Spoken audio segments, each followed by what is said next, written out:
తమిళనాడులో ఎన్నికల ముందు రాజకీయాలు రోజుకొక మలుపు తిరుగుతున్నాయి.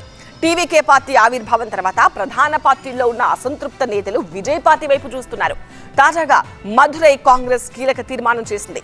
డీఎంకే పార్టీ అధిష్టానానికి వార్నింగ్ ఇచ్చింది. తమిళనాడులో రాజకీయాలు హాట్గా మారుతున్నాయి. అసెంబ్లీ ఎన్నికలకు 2-3 నెలల ముందు ప్రధాన పార్టీల నుంచి జంపింగ్స్ మొదలయ్యాయి. ఇప్పటికే కొందరు నేతలు నటుడు విజయ్ ప్రారంభించిన టీవీకే పార్టీలో చేరిపోగా మరికొందరు నేతలు కూడా ఆ పార్టీలో చేరేందుకు మొగ్గు చూపుతున్నారు. తాజాగా డీఎంకే పార్టీకి స్ట్రాంగ్ వార్నింగ్ ఇచ్చారు కాంగ్రెస్ ఎంపీ మాణిక్యం ఠాగూర్. మాకు మర్యాద ఇవ్వని పార్టీతో కలిసి మేము పని చేయలేమని తెగేసి చెప్పారు మాణిక్యం ఠాగూర్. వచ్చే ఎన్నికల్లో డీఎంకేతో కలిసి పని చేయాలంటే పవర్ షేరింగ్ ఇస్తేనే అది సాధ్యమవుతుందని తెలిపారు. మాకు తగిన గౌరవం ఇవ్వాలని, లేదంటే తామేంటో చూపిస్తామని తెలిపారు మాణిక్యం ఠాగూర్. మంత్రులు డీఎంకే ఎమ్మెల్యేలు నోరు అదుపులో పెట్టుకోవాలని హెచ్చరించారు.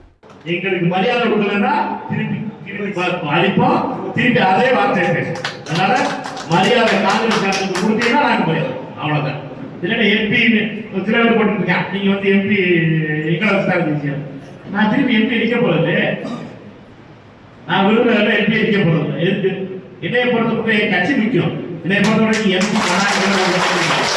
காங்கிரஸ் கட்சி சன்மானம். మరోవైపు తమకు గౌరవం దక్కని పార్టీతో కలిసి పని చేయలేమని మదురైలోని కాంగ్రెస్ నేతలు చెప్తున్నారు. విజయ్ టీవీకే పార్టీతో కలిసి వెళ్లాలని తీర్మానించారు. దీనికి కాంగ్రెస్ పార్టీ పెద్దలు కూడా అంగీకరించాలని కోరుతున్నారు. ప్రభుత్వంలో పవర్ షేరింగ్ కు డీఎంకే అంగీకరించకపోవడంతో రగిలిపోతున్నారు కాంగ్రెస్ నేతలు. దీనిపై ఇప్పటికే కాంగ్రెస్ పెద్దలతోనూ చర్చించారు. కాంగ్రెస్ అగ్రనేత రాహుల్ గాంధీ స్టాలిన్ ను సోదరుడిగా భావిస్తారని, ఇండీ కూటమిలో కూడా తగిన ప్రాధాన్యత కల్పించారని, అయితే తమిళనాడులో పవర్ షేరింగ్ విషయంలో మాత్రం డీఎంకే ఒంటెత్తు పోకడ అవలంబిస్తోందని కాంగ్రెస్ నేతలు మండిపడుతున్నారు.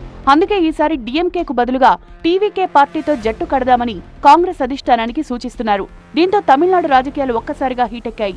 ఒకవేళ మదురైతో పాటు మిగతా చోట్ల కూడా కాంగ్రెస్ నేతలు ఇదే గళం వినిపిస్తే డీఎంకే నెక్స్ట్ స్టెప్ ఏంటి? అటు కాంగ్రెస్ అధిష్టానం నిర్ణయం ఎలా ఉండబోతోందనేది ఆసక్తి రేపుతోంది.